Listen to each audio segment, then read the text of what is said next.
Apa itu uji Mann-Whitney test? Mann-Whitney test adalah uji non-parametris yang digunakan untuk mengetahui perbedaan media dua kelompok bebas. Apabila skala data variabel yang terikatnya adalah ordinal atau interval atau ratio, tetapi tidak berdistribusi normal. Adapun syarat-syarat uji Mann-Whitney test, yang pertama itu skala data variabel yang terikat adalah ordinal, interval atau rasio. Apabila skala interval atau rasio asumsi normalitas tidak terpenuhi atau normalitas dapat diketahui uji normalitas. Syarat yang kedua, data berasal dari dua kelompok, atau apabila data berasal dari 3 kelompok atau lebih, maka sebaiknya gunakan uji Kruskal-Wallis. Nah, syarat yang ketiga, variabel independen satu dengan yang lainnya. Artinya, data berasal dari kelompok yang berbeda atau tidak berpasangan. Nah, mengapa dilakukan uji Mann-Whitney test? Nah, Mann-Whitney test merupakan pilihan ujian non-parametris apabila independen tidak dapat dilakukan karena asumsi normalitas tidak terpenuhi. Tetapi meskipun bentuk non-parametris dari uji independen test, ujian Mann-Whitney test tidak menguji perbedaan mean atau rata-rata dua kelompok seperti layaknya uji independen test, melainkan untuk menguji perbedaan median atau nilai tengah dua kelompok. Selanjutnya ada kriteria keputusan. H0 tidak terdapat perbedaan rata-rata sampel satu dengan yang lainnya, sedangkan A ada perbedaan rata-rata sampel satu dengan yang lainnya. Kemudian ada rumus uji Mann-Whitney, yaitu U1 sama dengan N1 dikali N2 ditambah N1 di dalam kurung N1 ditambah 1 dibagi 2 dikurang R1. Kemudian ada U2 sama dengan N1 dikali N2 ditambah N2 di dalam kurung N2 ditambah 1 dibagi 2 dikurang R2. Adapun keterangannya yaitu U1 merupakan jumlah peringkat 1 sedangkan U2 merupakan jumlah peringkat 2. Kalau N1 adalah jumlah sampel 1 dan N2 adalah jumlah sampel 2.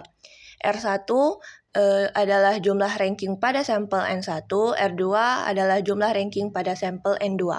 Selanjutnya ada tahapan daerah tolak dalam kurung H0 ditolak apabila U hitung lebih kecil dari U tabel, di mana U tabel berdasarkan nilai N1 dan N2. Menghitung kriteria pengujian, menentukan nilai uji statistik, nilai U, dengan cara, pertama, gabungkan kedua kelompok sampel independen, kedua, urutkan tiap anggota mulai dari nilai terkecil ke nilai terbesar. Ketiga, jika ada dua atau lebih nilai pengamatan yang sama, maka peringkatnya yang diberikan pada tiap-tiap anggota sampel adalah peringkat rata-rata. Selanjutnya, hitung jumlah peringkat masing-masing bagian R1 dan R2. Dan menarik kesimpulan yaitu H0 ditolak jika U hitung lebih kecil dari U tabel, sedangkan H0 diterima jika U hitung lebih besar dari U tabel. Nah, ayo kita lihat uji melalui Excel dan SPSS. Di sini sudah ada dua tabel, yaitu hasil belajar kelas konvensional dan hasil belajar kelas discovery dengan hipotesis H0 tidak ada perbedaan hasil belajar antara kelas konvensional dan kelas discovery, sedangkan HA ada perbedaan hasil belajar antara kelas konvensional dan kelas discovery. Di sini kedua data sudah diketahui bahwa tidak berdistribusi normal karena signifikan di bawah 0,05. Di sini kita buat 3 tabel, yaitu nomor, hasil belajar, dan rank dengan nomor dari nomor 1 sampai 40, karena setiap kelas memiliki jumlah 20. Nah, kemudian hasil belajarnya kita copy. Pertama, hasil belajar kelas konvensional, kita copy. Kemudian hasil belajar kelas discovery, kita copy juga. Nah, kemudian ini kita urutkan dari yang kecil sampai yang ke besar, kita blok.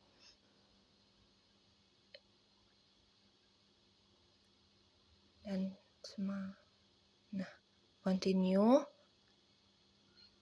Nah, di sini udah terurut, kemudian kita buat rank, yaitu dengan pertama rumusnya sama dengan, kita pilih rank average, kemudian kita tekan hasil belajar, titik koma, kemudian kita blok semua hasil belajarnya.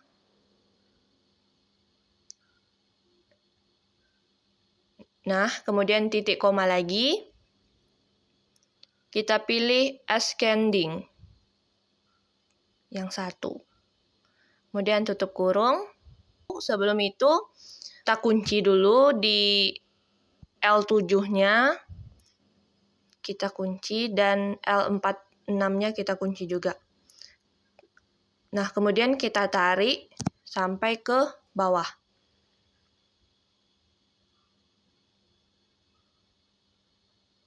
Nah, di sini sudah terdapat rank-ranknya sama. Kemudian kita hitung hasil jumlah ranking, yaitu jumlah ranking ini merupakan R1 maupun R2 dengan rumus sum di blok semua hasil ranknya. Nah, dapat 335. Sedangkan di R2-nya terdapat 485. Nah, kemudian kita buat N1 ini merupakan jumlah data, yaitu kelas konvensional dan discovery sama-sama berjumlah 20. Masuk ke U1 dengan rumus yang ada, yaitu sama dengan N1, kita klik N1 dikali N2. Sebelumnya kita buka kurung dan tutup kurung, kemudian ditambah, buka kurung, N1 dikali, buka kurung, N1 lagi, ditambah 1, tutup kurung, dibagi 2, tutup kurung, kemudian dikurang sama R1. Kemudian Enter. Dapat 275. Begitu juga dengan U2, sesuai dengan rumus, yaitu sama dengan N1 dikali N2, jangan lupa dibuka dan tutup kurung, kemudian ditambah, buka kurung, N2 dikali dalam kurung N2 ditambah 1, tutup kurung dibagi 2, dan dikurang dengan R2. Enter. Dapatnya 125. Kemudian kita mencari U hitung. U hitung ini merupakan nilai paling minimum dari U1 atau U2, yaitu U2 sebesar 125. Kemudian kita cari U tabel yang sudah ada disediakan tabelnya dengan N1 20 dan N2 20 kita lihat, yaitu 105. Kemudian kita ketik secara manual di U tabelnya. Kemudian kita cari keputusan dengan rumus logika, yaitu sama dengan if jika U hitung lebih kecil dari U tabel, maka H0 diterima dan HA ditolak. Sebaliknya, H0 ditolak dan HA diterima. Tutup kurung, Enter. Di sini didapati keputusan H0 ditolak dan HA diterima. Maka, sesuai dengan hipotesis kita, HA diterima, maka ada perbedaan dari hasil belajar antara kelas konvensional dan juga kelas discovery. Lakukan uji Mann-Whitney test terhadap data yang telah kita buat di Excel berikut, di mana data yang telah dibuat untuk menguji kelas A yaitu kelas konvensional dan kelas B yaitu kelas discovery, dengan hipotesis sebagai berikut. H0 ialah menyatakan tidak adanya hubungan hasil belajar antara kelas A dan kelas B, sedangkan HA menyatakan adanya hubungan antara hasil belajar kelas A dan kelas B. Lalu, kita masuk ke aplikasi IBM SPSS untuk melakukan pengujian terhadap kedua data tersebut. Lalu, setelah masuk di SPSS, kita pencet variable view pertama di var1, kita ketik kelas, dan var2, kita ketik hasil, dan di label kita ganti menjadi kelas dan juga hasil. dan di value kelas kita pencet tanda titik 3, maka akan muncul kolom untuk pengisian value kita, ketikan 1 dan labelnya kita ketikkan kelas konvensional dan kemudian di add.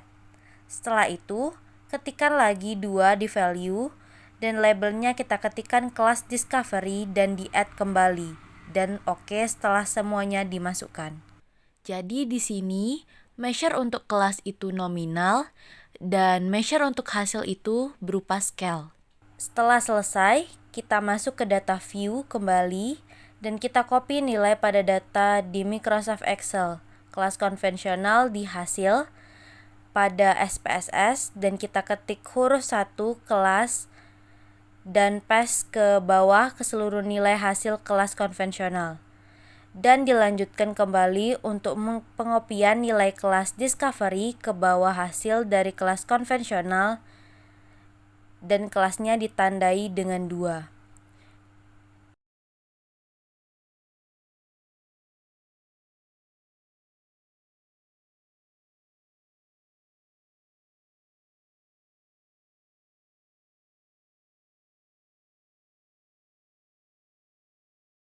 Untuk pengujian Man-Whitney test, kita masuk ke Analyze dan kita klik Non-Parametric Test, lalu klik kembali Legacy, dan kemudian tekan To Independent Sample.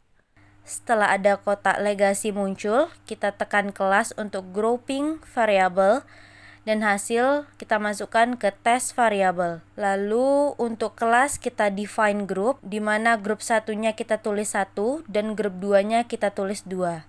Dan continue. Lalu untuk kotak Man-Whitney test-nya kita centang. Dan kemudian kita klik OK. Dari sini kita dapat melihat bahwa sum of rank dari kelas konvensional sama dengan hasil dari perhitungan di Excel yang telah kita cari tadi. Begitupun dengan sum of rank kelas discovery. Hasilnya menunjukkan kesamaan dengan yang telah kita cari di Excel. Nah, di sini kita juga bisa melihat nilai dari Man-Whitney test-nya yaitu sebesar 125 dan di sini bisa kita lihat juga nilai signifikansinya yaitu sebesar 0,041, berarti dia lebih kecil dari 0,05, di mana jika signifikansi lebih kecil dari 0,05 maka hipotesis HA-nya diterima sedangkan H0 ditolak.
Maka setelah menunggu kita bisa melihat asim signifikansi bernilai 0,041 yang artinya nilainya di bawah 0,5. Maka jika hasil uji Man-Whitney test menunjukkan nilai signifikansi lebih kecil dari 0,05, HO ditolak. Artinya terdapat perbedaan bermakna antara kelompok.